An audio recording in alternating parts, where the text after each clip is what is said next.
सभी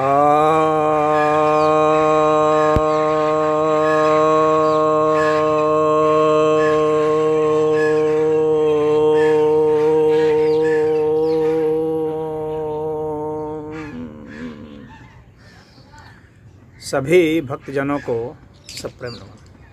भक्तों, आज मैं आपको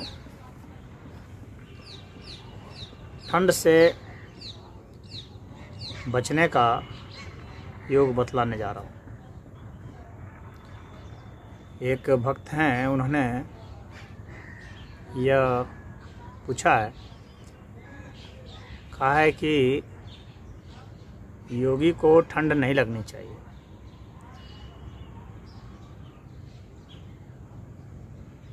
जैसे कि हनुमान के मंदिर के जो पुजारी हैं उनको बीमार नहीं होना चाहिए, लेकिन ऐसा कुछ नहीं है। देखिए, सबकी एक सीमा होती है। ऐसा नहीं है कि हनुमान के मंदिर का पुजारी कभी बीमार ही नहीं पड़ेगा। कोई कितना भी बलवान हो, बीमार तो स्वयं भगवान कृष्ण भी पड़े थे, भगवान बुद्ध भी बीमार पड़े थे। बीमार तो पड़ना पड़ता है।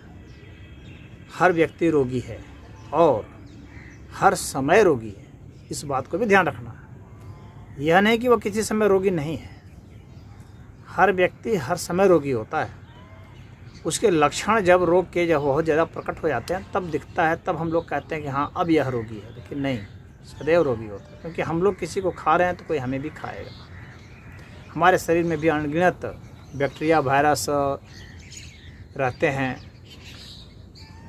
अलगा रहते हैं, फंगस रहते हैं। तो हम लोग का शरीर जो है जीवाणुओं से भी भरा हुआ है, कीटाणु भी रह जाते हैं, और तापमान में बदलाव होता है, मौसम में बदलाव होता है, ये सब होते हैं। फिर भी यह कहा जाता है, पतंजलि जी कहते हैं कि द्वंद्व अनभिघातः, द्वंद्वों से जो है योगी को मुक्त होना चाहिए। भगवान ने भी समभाव की बात बताई है, तो वह किस आधार पर बताई है कि अब उसे ठंड और गर्मी, सर्दी और गर्मी से मुक्त होने की बात बताई है, उसमें सम रहने की बात बताई है, इस अर्थ में कि उसका मस्तिष्क विचलित ना हो। लेकिन इसका अर्थ यह नहीं है कि शरीर में उसका असर नहीं होगा, असर होगा। हाँ, यह हो सकता है कि उसका रेंज कुछ ज़्यादा होगा, यह बात सच है। लेकिन ऐसा नहीं है कि आप जो है उसको फर्नेस में झोंक देंगे तो वह मरेगा ही नहीं, उसकी चमड़ी जलेगी ही नहीं, ऐसा नहीं होगा। अंग तो जलेंगे, अंग प्रत्यंग जलेंगे, वो तो हो जाएगा। अगर हम उसको भट्टी में फेंक दें किसी बड़े से बड़े योगी को तो वो जल ही जाएगा। उसी तरह से बिल्कुल बर्फ़ में ही उसको वो कर दें तो उसकी मृत्यु उसमें भी हो सकती है। जहर खिला दें तो भी वो मर सकता है। हाँ, यह है कि जहर को टॉलरेट करने की क्षमता जो होती है उनमें योगियों में ज़्यादा हो जाती है। यह बात एक अलग है, लेकिन उसकी तो मृत्यु तो हो ही जाएगी। संवेदनशीलता योगी में काफ़ी ज़्यादा होती है। ऐसी बात नहीं है कि योगी में संवेदनशीलता नहीं होती है, बहुत ज़्यादा संवेदनशीलता होती है, लेकिन उसका रेंज बहुत ज़्यादा होता है। वो समभाव की स्थिति वो बनाए रख सकता है अंत तक, लेकिन मृत्यु तो हो ही जाएगी ना, क्योंकि हमारे अंग प्रत्यंग उसी हिसाब से व्यवहार करेंगे। तो सामान्यतः जो टेम्परेचर जो 98.6 डिग्री फ़ारेनहाइट जो बताया जाता है, जो नॉर्मल टेम्परेचर है यह ह्यूमन बॉडी का होता है, इससे आगे अगर तापमान बढ़ जाए तो माना जाता है कि उसको फीवर हो गया, और अगर इसके नीचे हो जाए तो उसको ठंड लग जाती है, ये माना जाता है शरीर का। तो 1 डिग्री नीचे 1 डिग्री ऊपर तक इतना तो चलता है नॉर्मल रेंज में ही। तो आदमी कहाँ तक, सामान्य आदमी कहाँ तक उसको झेल सकता है तापमान को? तो ऊंचे से ऊंचे में जो है यह 48 डिग्री तापमान तक मनुष्य झेल लेता है। हालांकि उससे फुंसियाँ निकलने लगती हैं। थोड़ा और ज़्यादा तापमान हो जाए तो 60 डिग्री के आसपास से ज़्यादा होने लगे तो फोड़े वोड़े निकलने शुरू हो जाते हैं किसी के 60 में, किसी किसी के 80 में निकलने लगते हैं। 80 में तो हर एक के निकल ही जाते हैं फोड़े चमड़े में। तो और अगर लो टेम्परेचर की बात की जाए तो 10 डिग्री तापमान तक यह माना जाता है कि यह सामान्य मनुष्य के हिसाब से है, और इसमें जो दर्द हो या नंबनेस आता है, यानी सुन्नपन आता है, वह 10 डिग्री से नीचे होने पर होने लगता है। और जो ज़्यादा अभ्यास किए हैं, जो ज़्यादा उसमें रहते हैं ठंडे प्रदेशों में, वे थोड़ा ज़्यादा झेल पाते हैं, क्योंकि वहाँ के वातावरण से एक्लेमेटाइज्ड हो गए हैं, तो उसके कारण जो है वो ज़्यादा झेल सकते हैं। और जो योगी हैं तो वे और ज़्यादा झेल सकते हैं, यहाँ तक कि -10 डिग्री तापमान से लेकर के -20 डिग्री सेंटीग्रेड तापमान तक भी वे झेल लेते हैं। लेकिन उसके बाद तो फिर शरीर का असर आएगा ही, और शरीर में बर्फ़ का लग जाना होगा, और फिर शरीर शांत हो जाएगा। तो यह भी सीमा समझ लेनी चाहिए। अब बात करते हैं कि हम लोग ठंड से 2 तरीके से निपट सकते हैं। एक तो यह है कि हम अपने, अगर शॉर्ट टर्म में देखा जाए थोड़े से समय के लिए, तो हम अपने बॉडी टेम्परेचर को हाई कर सकते हैं। तो उसके लिए उष्ण प्राणायाम होते हैं, जो अभी मैं आपको करके दिखाऊंगा, उष्ण प्राणायाम। तो उस तरह से शरीर को गर्म करके कर सकते हैं। लेकिन शरीर को जब गर्म करेंगे तो हमारी ऊर्जा तो आएगी ही, और वह ऊर्जा जो निकल रही है धीरे धीरे बाहर, तो इसका मतलब शरीर में ऊर्जा वो घटती चली जाएगी। तो गर्म रह करके शरीर को हम बचा सकते हैं ठंड से। और लेकिन ज़्यादा लंबे समय तक इसको नहीं बचाया जा सकता है। कुछ समय तक तो बताया जा सकता है, जब शरीर को हम गर्म कर सकते हैं, एक्सरसाइज करके कर लें, डांस करके कर लें, या प्राणायाम करके कर लें। तो व्यायाम में है, जैसे कि दंड बैठक लगा लिए, उठक बैठक लगा लिए, और उछल लिए, तो उसको करके भी हम शरीर को गर्म रख सकते हैं। उसी तरह से डांस भी जो लोग करने जानते हैं, तेज डांस करके शरीर को बचा सकते हैं कुछ समय तक, कुछ घंटों तक। लेकिन लंबे काल तक उसको बचाना थोड़ा कठिन हो जाता है, क्योंकि शरीर की ऊर्जा धीरे धीरे समाप्त होती जाएगी, अंत में धीरे धीरे शरीर ठंडा पड़ जाएगा। और दूसरा तरीका यह होता है कि हम अपने शरीर के तापमान को ही गिरा दें, क्योंकि बाहर से एक्सचेंज होता है। सबसे हानि जो होती है वही होता है कि बाहर का तापमान से एक्सचेंज होता है। बाहर अगर कम तापमान है, भीतर ज़्यादा तापमान है, तो ज़्यादा तापमान से ऊष्मा निकलेगी, कम तापमान की हो जाएगी, तो शरीर ठंडा होता जाएगा। और अगर हम ऐसा कर लें कि अपने शरीर के जो अंग प्रत्यंग हैं उनको कम तापमान पर जिंदा रखना सीख जाएं, कि हमारे अंग सामान्यतः 37 डिग्री तापमान पर या उससे थोड़ा सा हाई में काम करते हैं। तो अगर हम उसे और नीचे रख सकें तो भी हम सफल हो जाएंगे। तो उसमें क्या है कि उसमें अपने शरीर के तापमान को ही गिराना होता है। तो उसमें गतिविधि घटा देनी पड़ती है, अपनी अधिकतम गतिविधि जितनी घटा सकते हैं। सांस को भी घटा देना पड़ता है, उसकी माने धीमा धीमा सांस लेना है, क्योंकि सांस से तो गर्मी बाहर जाएगी, त्वचा से जाएगी, और मल मूत्र विसर्जन से जाएगी, तो इन आँखों से जाएगी। तो इसी तरह से इनसे निकलते हैं, कान से निकलते हैं। तो इन सब को हम बंद करके ज़्यादा देर तक अपने को रख सकते हैं। तो ये 2 तरीके होते हैं, एक तो शरीर के तापमान को घटा देना, दूसरा शरीर के तापमान को बढ़ा देना। तो बढ़ा करके हम बाहर से मुकाबला करेंगे, और घटा करके बाहर के तापमान से भी हम कम कर देंगे अगर अपने शरीर का तापमान, तो भी हम बहुत लंबे समय तक बच सकते हैं।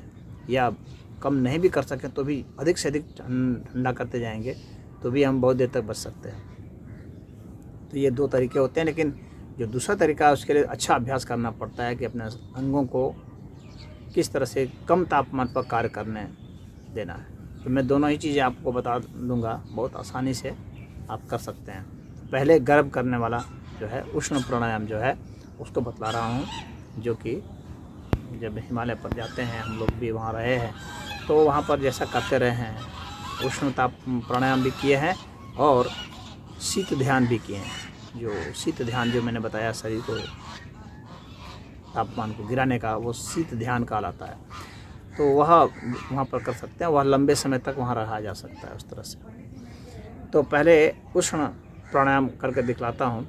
उष्ण प्राणायाम में कौन कौन से प्राणायाम हैं, तो पहले मैं आपको आदित्य प्राणायाम बतला रहा हूँ। आदित्य प्राणायाम में दाईं नाक से सांस जो है हम छोड़ेंगे, लंबी सांस छोड़ेंगे, लंबी लेंगे, झटके से छोड़ेंगे, झटके से लेंगे।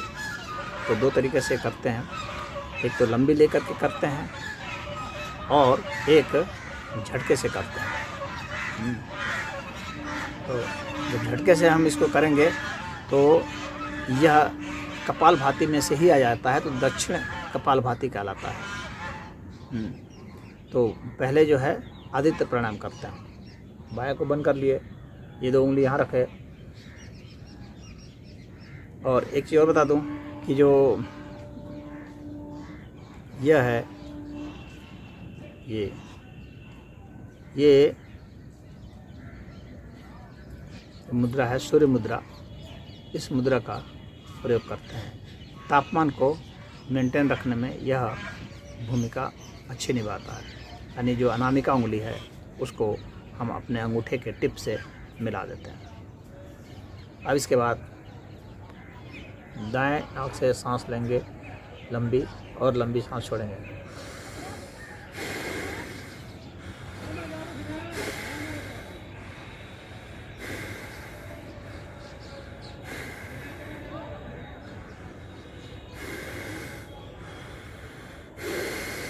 इस तरह से करेंगे। कितनी बार तक करेंगे, तो यह हम करते ही रहेंगे। शरीर का तापमान जब हमको रेज करना है तो उसको करते ही रहना है। जितना देर तक कर सकते हैं हम करेंगे। तो इसका भी अभ्यास करेंगे, लेकिन शुरुआत में आप मान लीजिए कि 108 बार कीजिए, फिर धीरे धीरे इसको बढ़ाइए। ठंड से बचने के लिए इसको लगातार करते रहना पड़ता है। एक तो यह हो गया। दूसरा, यह दाएं नाक से क्यों? क्योंकि दाएं नाक की जब सांस होती है वो हमारी गर्म सांस होती है, इसीलिए दाएं नाक से ही किया जाता है। अब दूसरा जो है वह दक्षिण कपालभाति है, जिसमें कि फिर दाएं नाक का ही प्रयोग करेंगे और इसमें झटके से सांस को बाहर फेंकेंगे।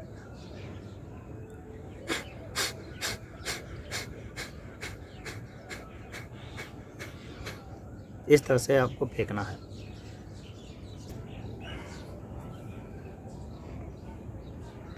अब इसके बाद ये कितनी बार करना है, तो इसको भी शुरुआत में अभ्यास कीजिए 108 बार, फिर धीरे धीरे इसको बढ़ाते चले जाइए।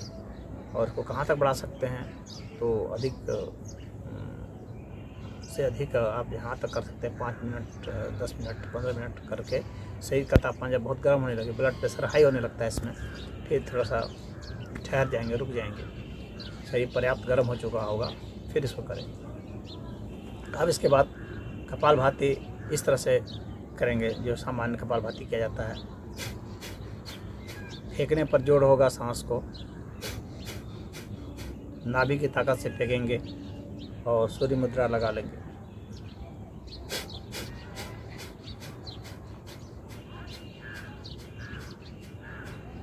किसी भी ध्यान आसन में नहीं बैठ करके कर सकते हैं। पद्मासन, सिद्धासन, सुखासन, वज्रासन, स्वस्तिकासन, किसी ध्यान आसन पर ही बैठ के करें। तो ये हुआ। इसके बाद आपको क्या करना है कि कपालभाति के भी 3 चरण होते हैं। तो ये तो पहला वाला हुआ।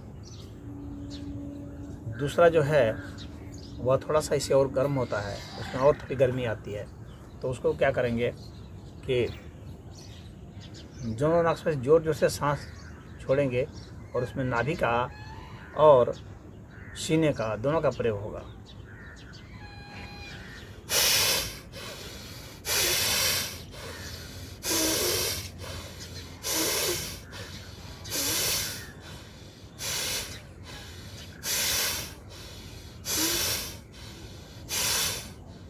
इसको करेंगे, यह थोड़ा और ज़्यादा गर्मी पैदा करता है। तो इसको भी आप अपने अभ्यास के हिसाब से इसको बढ़ाते जाएंगे।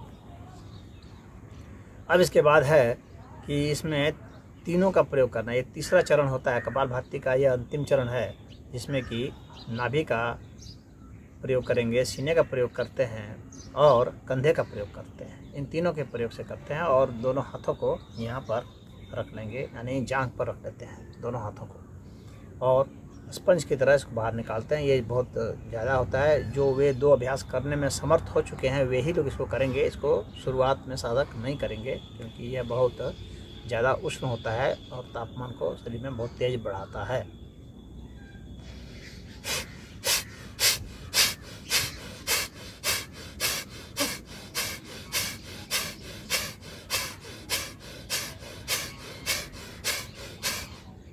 इस प्रकार से आप करेंगे।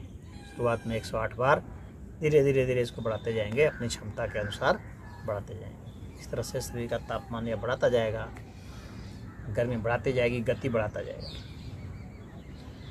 अब इसके बाद जो है आपको भस्त्रिका प्राणायाम बतला रहा हूँ। अभी उष्ण प्राणायाम है, उसको भी 2 तरीके से किया जाता है। तो उसमें क्या करना है कि बाईं नाक से 9 बार सांस को झटके से लेंगे, छोड़ेंगे और उसके बाद सांस को खींच लेंगे, यानी पूरा कर लेंगे और उसके बाद रोक देंगे सांस को। और आराम से जितना देर तक रोक सकते हैं, फिर उसी नाक से सांस छोड़ देंगे और उसी क्रिया को फिर दाईं नाक से करेंगे।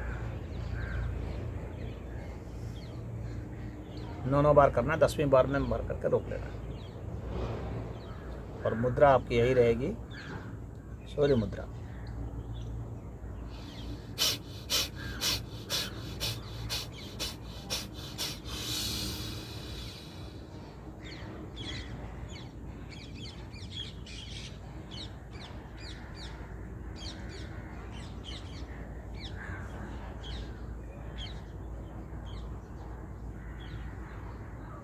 मैं और देर रोक सकता हूँ लेकिन छोड़ रहा हूँ क्योंकि वीडियो बहुत लंबा हो जाएगा। आपको मुख्य उद्देश्य समझाना है। इसी क्रिया को फिर दाईं नाक से करें, करके दिखाने की जरूरत नहीं है, आप समझ गए होंगे। तो ये जो भस्त्रिका प्राणायाम है, तो ये मैंने 1 बार किया, इसका 5 बार किया जाता है, तो ये प्रथम चरण माना जाता है। फिर धीरे धीरे आप इसको 5 से फिर 10 में जा सकते हैं, 15 में जा सकते हैं। इस तरह से इसके चरण होते हैं। और जो दूसरा प्रकार है भस्त्रिका का, उसमें क्या करेंगे कि हाथ को ऊपर उठा लेते हैं और मुट्ठी जो है वो जब नीचे लाएंगे तो मुट्ठी बंद जाएगी और यहाँ पर टक्कर मारेंगे। ये जोर से बाहर निकल जाता है।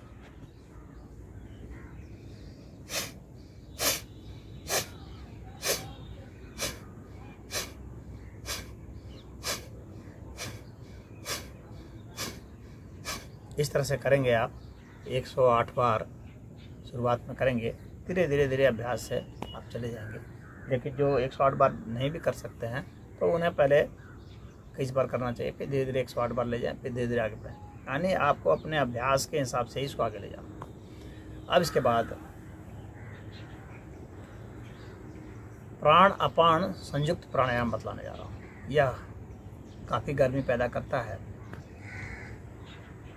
और थोड़ा करना भी इसे थोड़ा सा कठिन होता है। इसमें क्या करते हैं, पहले तो सांस को बाहर निकाल देंगे और मल द्वार और मूत्र द्वार को अंदर की ओर सिकोड़ लेंगे। फिर सांस भर लेंगे जितना भर सकते हैं, यानी पूरक करेंगे। पूरक करने के बाद फिर कुंभक कर देंगे, यानी सांस को रोक देंगे। फिर दबाएंगे ऊपर वाला को नीचे और नीचे से ऊपर, यानी अपने शरीर के वायु को 2 भाग में बांटेंगे, अपने शरीर की ताकत को 2 भाग में बांटेंगे। एक ताकत नीचे से ऊपर धकेलने का काम आएगा, यानी मल द्वार और मूत्र द्वार को बंद करके ऊपर की ओर सिकोड़ेंगे, ऊपर की ओर धक्का देंगे।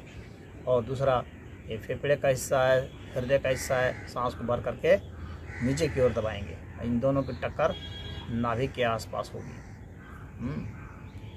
प्राणापान संयुक्त प्राणायाम ये बहुत ज़्यादा गर्मी पैदा करता है। और मुद्रा आपकी यही रहेगी, सूर्य मुद्रा। पहले सांस को बाहर निकाल लेंगे,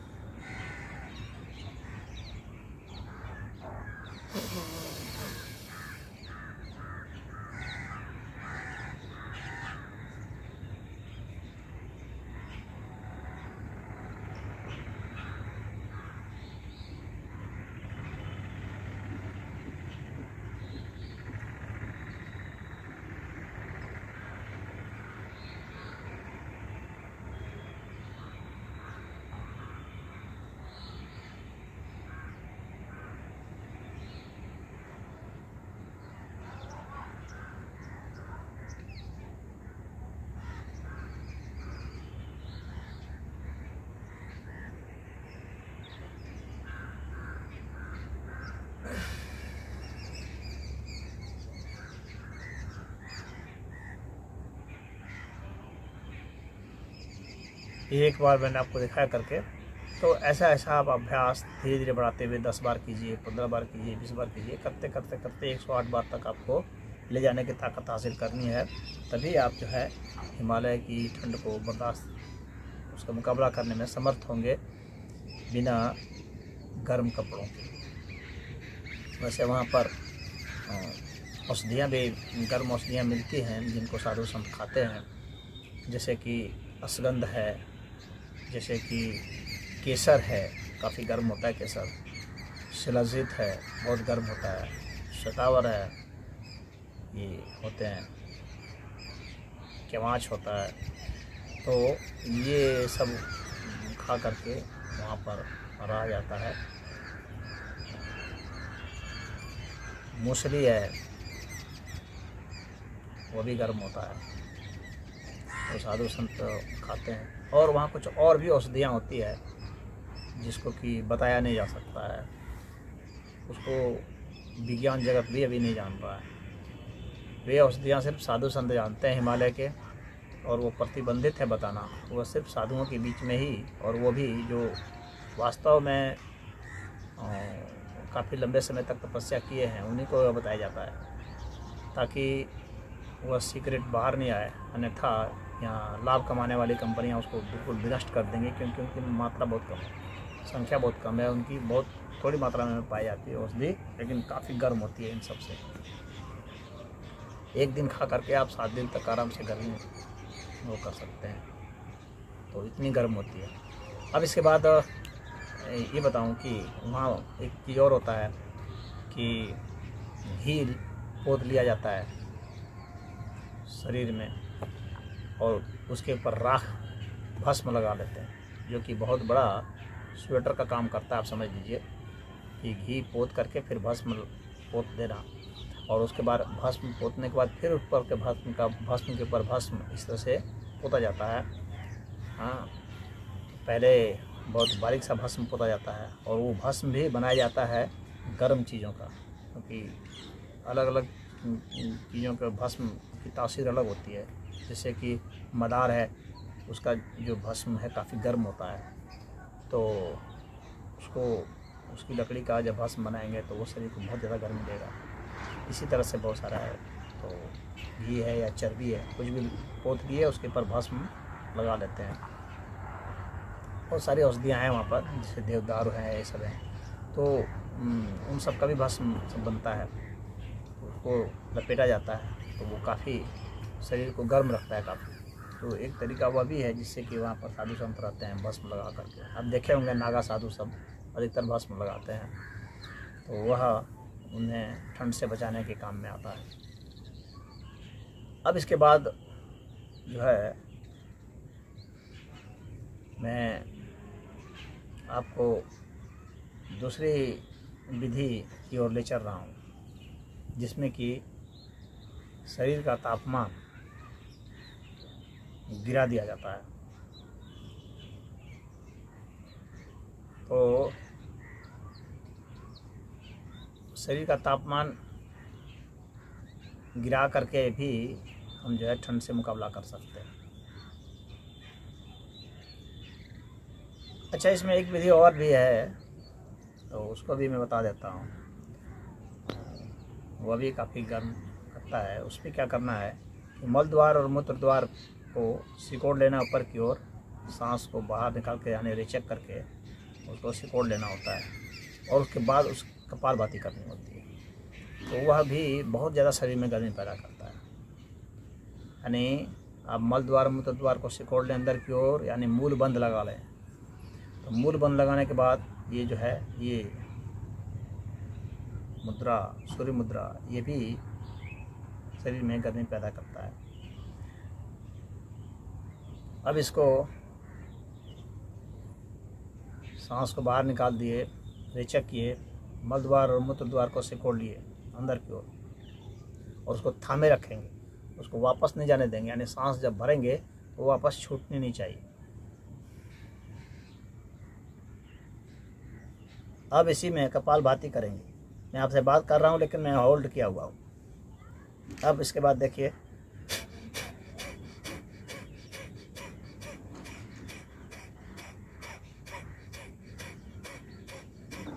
इस तरह से करेंगे, ये बहुत ज़्यादा गर्मी पैदा करता है।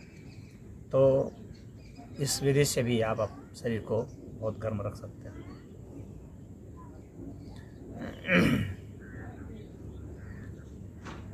तांत्रिक लोग इसे बहुत ज़्यादा करते हैं। अब इसके बाद आपको वह मैं विधि बता रहा हूँ, शीत ध्यान जो है वह जो है शरीर के तापमान को, जैसे ये शरीर के तापमान को उठा रहा था, ब्लड प्रेशर बढ़ा रहा था, अब वह शरीर के तापमान को गिराता जाएगा। इतना गिरा देगा कि बाहर से जो ठंडी हवाएं हैं लगभग उसके आसपास तक ले जाएगा, जिससे कि एक्सचेंज नहीं होने लगे, यानी हमारे भीतर का तापमान बाहर का तापमान और हमारा अंग जो है वो काम भी करता रहे। इसके लिए लंबा अभ्यास चाहिए, क्योंकि अपने अंगों को उस स्तर से स्थिर करना, उनकी गति को कम कर देना, फिर भी उनको जिंदा रखना, ये इसके लिए लंबा अभ्यास की ज़रूरत होती है। ये ध्यान साधना होती है। इसमें आप पद्मासन, सिद्धासन, सुखासन, वज्रासन, भद्रासन, इनमें से किसी आसन को चुन करके बैठ सकते हैं, स्वस्तिक आसन। और जैसे मान लीजिए कि अभी मैं पद्मासन पर बैठा हूँ। अब हाथ एक दूसरे के पर रख लेंगे और सांस को धीमा करते जाएंगे, यानी आराम से सांस लेनी है। शरीर का तापमान गिरने लगेगा।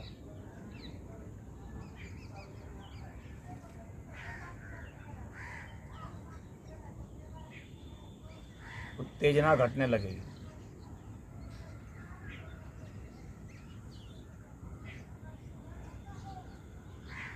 पहले शरीर का तापमान नॉर्मल होगा, नॉर्मल से नीचे जाएगा। जैसे जैसे 1.5 घंटा 2 घंटा तक अभ्यास में बैठेंगे तो तापमान नीचे गिरने लगेगा। सांस इतनी धीमी हो जाएगी कि व्यक्ति को खुद भी पता नहीं चलेगी। 1 मिनट में जब एक सांस पर श्वास होगा तो काफ़ी कम शरीर का तापमान हो जाएगा। सामान्यतः आदमी 1 मिनट में 20 सांस लेता है और 1 मिनट में आपको 1 सांस लेनी है। जब इतनी आप कर देंगे लगातार, इतना स्थिर हो जाएंगे, शांत हो जाएंगे, तो शरीर के बाकी अंग भी एकदम स्थिर शांत हो जाएंगे। उनको बहुत कम गर्मी की ज़रूरत पड़ेगी अपने को बचाने के लिए। धीरे धीरे क्या होगा कि बाहर के तापमान जो है उस पर असर डालने कम कर देंगे और वह बहुत लंबे समय तक जिंदा रह सकता है हम लोग का। अब इसके लिए तो काफ़ी लंबा अभ्यास करना पड़ता है। 5 घंटा 6 घंटा तक आपको कम से कम बैठना है,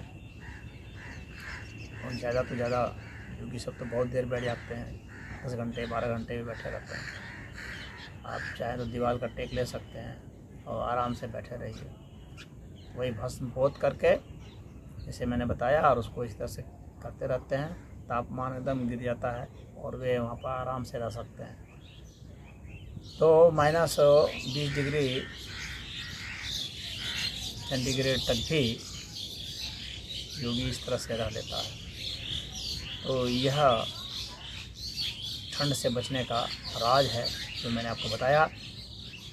ये योग की विधियाँ हैं और इसमें कुछ आयुर्वेद का भी मदद लिया जाता है, तो इसके ज़रिए आप रह सकते हैं। इसके अलावा कुछ भस्में हैं जो वहाँ बनाई जाती हैं, उसको सेवन भी किया जाता है। वे भी काफ़ी गर्मी पैदा करते हैं भीतर में, तो उस तरीके से भी शरीर को मेंटेन किया जाता है। लेकिन आपको मैं बता दूं, योग का उद्देश्य अपने को ठंड से बचाना या गर्मी से बचाना या गर्मी से निपटना नहीं है। यह एक अलग बात है कि इससे आपको वो क्षमता आती है, परंतु योग का उद्देश्य समझ लेना चाहिए। योग का उद्देश्य तो सिर्फ परमात्मा में अपनी चेतना को लीन करना है, यानी मोक्ष और कैवल्य है। ये सब नहीं है, ये सब तो भौतिक चीज़ें ही हैं। भौतिक दिमाग है, दिमाग उसी से संघर्ष करने में लग जाएगा तापमान से ही, तो आगे कहाँ से चलेगा। यह अलग बात है कि ऐसा करते करते आप एक प्रयोग के रूप में कर सकते हैं, लेकिन जब ज़िंदगी का उद्देश्य आपका तापमान से ही जूझना हो जाएगा तो यह एक तरह से योग का पतन हो जाएगा। तो भूख से लड़ना या तापमान से लड़ना या संसार में अन्य किसी से लड़ना झगड़ना, ये सब नहीं है इसका उद्देश्य योग का। यहाँ तक कि रोग से भी लड़ना उद्देश्य नहीं है। हालांकि रोग से मुक्ति के लिए भी योग बताए जाते हैं, परंतु इसका उद्देश्य वह नहीं है। उद्देश्य तो है ब्रह्मलीन होना। तो अपने उद्देश्य से नहीं भटकें, अपने उस उद्देश्य में रहें, वही योग का भी उद्देश्य है। और योग को बहुत संकुचित दृष्टि से नहीं देखें, इसको तापमान से भिड़ने में इसका प्रयोग नहीं किया जाए। इसका प्रयोग तो बस ब्रह्मलीन होकर किया जाए और भगवान का भजन करते रहिए और साधारण सा जीवन जिए। दिखावा करने की ज़रूरत नहीं है। बहुत सारे साधु संत दिखावा करते हैं, चारों ओर से घेरा बना लेते हैं, आग जला लेते हैं, बीच में बैठे जाते हैं। तो तप के उद्देश्य से तो ठीक है भाई, तप कर रहे हैं तो ठीक है, लेकिन जब आप तप कर लिए तो उसके बाद फिर उससे और आगे बढ़ें। उसका उद्देश्य जो है शरीर को के स्किन को बाहर के तापमान से उसको एडजस्ट करना ही योग का उद्देश्य नहीं है, ये समझ लेना चाहिए। और बहुत लोग हैं जो बर्फ़ में भी बैठते हैं। जो मैंने बताया आपको प्राणापान संयुक्त प्राणायाम, उसको करने से तो बर्फ़ में भी पसीना आ जाता है। तो लेकिन उद्देश्य वह नहीं है कि हम वैसी चीज़ों को करके उसी में उलझ करके रह जाएं और हमारी ज़िंदगी सिर्फ योग जो है सिर्फ एक स्वेटर का काम करने लगे। उसका वह उद्देश्य नहीं है, बहुत बड़ा उद्देश्य है। तो इस चीज़ को ध्यान में रखते हुए यह मैंने चूँकि वीडियो बनाया है, क्योंकि अनुरोध आया था कि इस तरह का वीडियो हो। ठंड से बचने के लिए जो योग का प्रयोग किया जाता है और जिन विधियों का प्रयोग किया जाता है वह आपको बता दूं। ज्ञान के लिए ठीक है, प्रयोग के लिए भी ठीक है, आपको आना भी चाहिए, आपको करें भी, देखें भी, लेकिन यहीं पर उलझ के फंस के नहीं रहें। यही हमारा आग्रह है। बाकी हरी इच्छा। ओम।